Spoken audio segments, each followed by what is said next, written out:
जय बाबा स्वामी। स्वामी जी के चरणों में कोटि कोटि प्रणाम, गुरु माँ के चरणों में कोटि कोटि प्रणाम। स्वामी जी, हम ये धरती पे क्यों आए? What is the purpose of life? हर इंसान का पर्पस क्या है? अपने कर्मों को भोगना। पिछले जन्म में जो कर्म किए ना, वो भोगने के लिए धरती पे। हमको क्या करना है इधर रह के? वो सब आपको मालूम है क्या करना है। वही करोगे ना।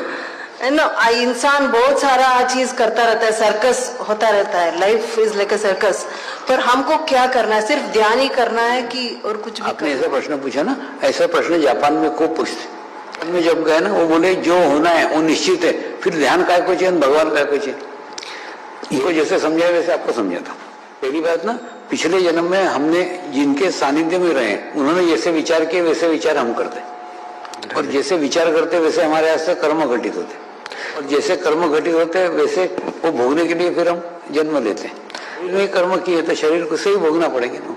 सर्वसामान्य मनुष्य का क्या रहता है, वो कर्म भोगने के लिए जन्म लेता है और पूरा जीवन भर भोगता है, और फिर नए कर्म खड़े कर लेता है, पहले कर्म भोग लेता है, फिर वो भोगने के लिए दूसरा जन्म लेता है। ऐसा चक्र चलते रहता है। इसी जीवन काल में किसी गुरु के सानिध्य में रहता है, आत्म साक्षात्कार पता है, तो ऑटोमेटिकली क्या उसको अनुभव होता है कि मैं शरीर नहीं आत्मा हूँ, और फिर ध्यान करते करते करते करते यहाँ तक वो अपने कर्म भोग लेता है। गुरु यहाँ तक पहुँचते पहुँचते उसका ओरा, उसका हवा मंडल इतना अच्छा हो जाता है, उसके हाथ से बुरे कर्म होते ही नहीं, और फिर वो धीरे धीरे धीरे यहाँ तक आता है। तो जीवन में जो अच्छे कर्म किए ना, वो मैंने किए नहीं बोलता, वो सब परमात्मा ने किए ऐसा मानता है।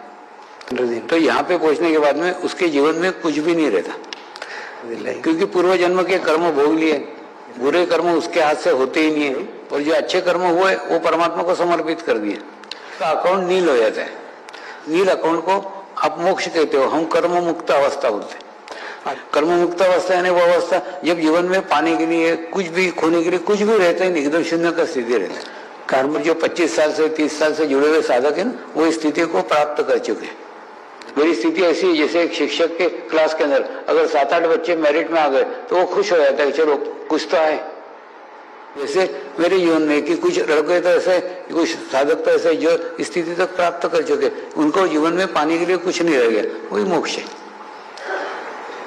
और फिर कोई जन्म लेने का उद्देश्य ही नहीं रहा ना, कोई कर्म ही बाकी नहीं, तो कैसे जन्म लेगा?